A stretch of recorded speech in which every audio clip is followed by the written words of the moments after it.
Hi! Hello! నమస్తే. Welcome back to max TV. నేను మీ శ్రావ్య. ప్రస్తుతం ఈరోజు మనతో పాటు ఉన్నారు ప్రముఖ న్యూమరాలజిస్ట్ విశ్వక్షేణ్ గారు. మరి సార్‌తో మాట్లాడేద్దాం. నమస్తే సార్. నమస్కారం. ఓం శ్రీ గురుభ్యో నమః. సార్ బిఫోర్ వీడియోలో మనం 4 సీరీస్ గురించి తెలుసుకున్నాం కదా! సో, ఈరోజు వీడియోలో ఐదో సీరీస్ నెంబర్ ఉన్నవాళ్ళు ఈ 2025లో వాళ్ళకి ఎలా ఉండబోతుంది సార్? అంటే ఓవరాల్‌గా మనము 5 నంబర్ చూసుకోగలిగితే 5, 14, 23 అంతా బుధుడికి ఆధిపత్యంలో వస్తారు. అంటే 5 నంబర్ రిప్రజెంట్ చేస్తుంది. కానీ కరెంట్ ఇయర్ వచ్చేసి 2025 అంటే 9 అంటే మార్స్. అంటే మంచి ఫ్రెండ్లీ నంబరే. పెద్దగా ప్రాబ్లమ్ ఏమి ఉండదండి. అయితే ఐదో నంబర్ ఏంటి అంటే మనకి నాలెడ్జ్ చాలా పవర్‌ఫుల్ ఉంటుంది.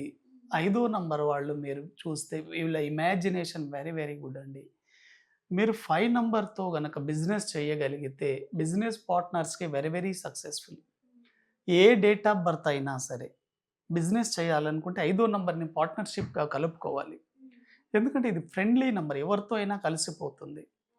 మ్యారేజ్ పరంగా చూసుకున్నప్పటికీ కూడా ఈ ఇయర్ ఎవరైతే 5, 14, 23 తేదీ వాళ్ళు మ్యారేజ్ పరంగా మంచి ముహూర్తాల్లో మీకు నచ్చినటువంటి అమ్మాయితో చేసుకోవచ్చు. ఎందుకంటే మనం గతంలో చెప్పినప్పుడు వాళ్ళకి ఈ ఫలానా డేట్ ఆఫ్ బర్త్ వాళ్ళు సెట్ కారు అని చెప్పాం. కానీ 5, 14, 23 వాళ్ళు ఏ డేట్ ఆఫ్ బర్త్ అయినా చేసుకోవచ్చు. వీళ్ళకి అన్‌లక్కీ అంటే ఏముండదండి. ఐదో నంబర్‌కి అదొక ప్లస్ ఉందండి. ఐదో నంబర్ వాళ్ళేంటంటే వీళ్ళు ఈజీగా కనెక్ట్ అవ్వగలుగుతారు. వరల్డ్‌లో ఈ భూమి మీద ఎక్కడెళ్ళినా కూడా సర్వైవ్ అయ్యే కెపాసిటీ ఐదో నంబర్‌కి ఉంది. కాబట్టి వెరీ, వెరీ సక్సెస్‌ఫుల్. కాబట్టి మీకు నచ్చిన వాళ్ళతో చేసుకోవచ్చు. నో రూల్స్ దీంట్లో ఎటువంటి రెస్ట్రిక్షన్స్ లేవు. అయితే ఐదో నంబర్ వాళ్ళు 2025లో గనక మ్యారేజ్ చేసుకోగలిగితే ఎవరిని చేసుకోవాలి? ఇది చాలా చాలా ఇంపార్టెంట్ అండి. 2025లో మీరు మ్యారేజ్ గనక చేసుకోగలిగితే ఫస్ట్ ప్రిఫరెన్స్ ఆరో నంబర్‌కి ఇవ్వండి. ఏ డేట్ ఆఫ్ బర్త్ అయినా చేసుకోవచ్చు. కానీ ఆరో నంబర్‌కి ఇవ్వండి. ఆరో నంబర్ అనేది ఐదో నంబర్‌కి చాలా దగ్గరగా ఉంటుంది. ఫ్యామిలీ లైఫ్ కూడా 5, 6 గనక కలిస్తే వెరీ, వెరీ సక్సెస్‌ఫుల్ అండి. ఏ వ్యక్తి అయినా మీరు గమనించండి మ్యారేజ్ లైఫ్ సక్సెస్‌ఫుల్‌గా ఉండాలి అంటే భార్యాభర్తలిద్దరిలో 5 కానీ, 6 గాని ఉంటే ఆ ఫ్యామిలీ చాలా బాగుంటుందండి. భార్యాభర్తలు వైవాహిక జీవితంలో ఒడిదుడుకులు ఎదుర్కొంటున్నారంటే మెయిన్ ఐదో నంబర్, ఆరో నంబర్ ఉండదు. కాబట్టి ఐదో నంబర్ డేట్ ఆఫ్ బర్త్ వాళ్ళు ఆరో నంబర్ వాళ్ళని కనుక చేసుకోగలిగితే వెరీ, వెరీ సక్సెస్‌ఫుల్. చాలా బాగుంటుంది. అదే విధంగా ఐదో నంబర్ వాళ్ళు ఎటువంటి ప్రొఫెషన్‌లోకి వెళ్తే ఈ సంవత్సరం సక్సెస్ అవుతారు. ఐదో నంబర్ అనేది మనం ప్రొఫెషన్ పరంగా చూసుకున్నప్పటికీ ఎర్త్ రిలేటెడ్ నంబర్ ఇది. అంటే భూమికి సంబంధించిన నంబర్. కాబట్టి రియల్ ఎస్టేట్ కావచ్చు, కన్‌స్ట్రక్షన్ బిజినెస్ కావచ్చు, ప్రాపర్టీ బిజినెస్ కావచ్చు.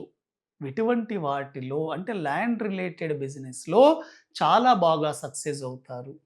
అగ్రికల్చర్ కూడా one of the land related business. Agriculture సెక్టార్‌లో కూడా వెరీ, వెరీ సక్సెస్‌ఫుల్. ఎవరైతే బ్యాంకింగ్ సెక్టార్‌లో ఉన్నారో అటువంటి వాళ్ళకి కూడా చాలా బాగా కలిసొస్తుంది. Very, very successful. అదే విధంగా ఎవరైనా మీరు చూడండి ఐదో నంబర్ సీరీస్‌లో ఉండి ఎవరైనా సరే ఈ కన్సల్టెన్సీ బిజినెస్ గనక చేస్తే చాలా చాలా బాగా కలిసొస్తుంది. హ్మ్. కలర్స్ పరంగా చూసినప్పుడు ఐదో నంబర్ సీరీస్ వాళ్ళు గ్రీన్ కలర్ మాత్రం వాడి చూడండి. Very, very successful. Unlucky colours ఏం లేవు. కానీ మెయిన్‌గా ఐదో నంబర్‌కి సూటబుల్ కలర్ వచ్చేసి గ్రీన్ కలర్ అండి. గ్రీన్ కలర్ చాలా చాలా మంచిది. మీరు ఏదైనా ఒక ముఖ్యమైన కార్యక్రమానికి బయటికి వెళ్ళేటప్పుడు, ఏదైనా ఒక వర్క్ మీద బయటికి వెళ్ళేటప్పుడు ఐదో నంబర్ డేట్‌లలో కానివ్వండి, ఈ గ్రీన్ కలర్‌లో కానివ్వండి, వాడి చూస్తే చాలా చాలా మంచిది. మీరు ఏ శుభకార్యం చేసినా 5, 14, 23, 6, 15, 24 అదే విధంగా 1, 10, 19 డేట్‌లో వెరీ, వెరీ సక్సెస్‌ఫుల్ అండి. కాబట్టి ఎవరైనా సరే బిజినెస్ చేయాలనుకునే వాళ్ళు వెరీ, వెరీ సక్సెస్‌ఫుల్. ఒకవేళ జాబ్‌లో ఉండాలి అనుకునే వాళ్ళు బిజినెస్ కూడా ట్రై చేసి చూడండి. చాలా బాగా కలిసొస్తుంది. అయితే ఈ సంవత్సరం మ్యారేజీ గనక చేసుకోవాలనుకునే వాళ్ళు మీరు ఎలాగో మ్యారేజ్ చేసుకుంటున్నారు కాబట్టి లక్కీ జెమ్ స్టోన్ గనక వాడగలిగితే ఎమరాల్డ్ కానీ గ్రీన్ స్టోన్ అంటారు, ఇది వాడి చూడండి, వెరీ వెరీ సక్సెస్ఫుల్. కాబట్టి 5వ నంబర్ వాళ్ళకి బిజినెస్ పరంగా 2025 చాలా బాగా కలిసి వస్తుంది, వెరీ వెరీ సక్సెస్ఫుల్. కొంత లేజీనెస్ ఎక్కువగా ఉంటుందండి 5వ నంబర్ వాళ్ళలో. కాబట్టి లేజీనెస్ కనుక తగ్గించుకొని 2025ని గనక జాగ్రత్తగా ప్లాన్ చేసుకోగలిగితే వెరీ గుడ్ ఇయర్ అండి. చాలా చాలా బాగుంటుంది. చాలా చాలా సక్సెస్ఫుల్ ఇయర్ ఇది. కాబట్టి మొత్తానికి 5 సిరీస్ నెంబర్ వాళ్ళకి చాలా అదృష్టం అంటారు ఈ 2025. చాలా బాగుంటుంది. Very very successful. చూసారు కదండీ! మరి ఎవరైతే ఈ 5 సిరీస్ నెంబర్ ఉన్నారో కొంచెం లేజినెస్‌ని తగ్గించుకుంటే ఈ 2025 మీకు చాలా బావుంటుందంట. సార్ మీరు కూడా చాలా చక్కగా చెప్పారు సార్. మీకు కూడా పర్సనల్‌గా ఏమైనా డౌట్స్ ఉంటే కింద స్క్రోల్ అవుతున్న నెంబర్‌కి కాంటాక్ట్ అవ్వండి. Thank you so much sir. Thank you very much.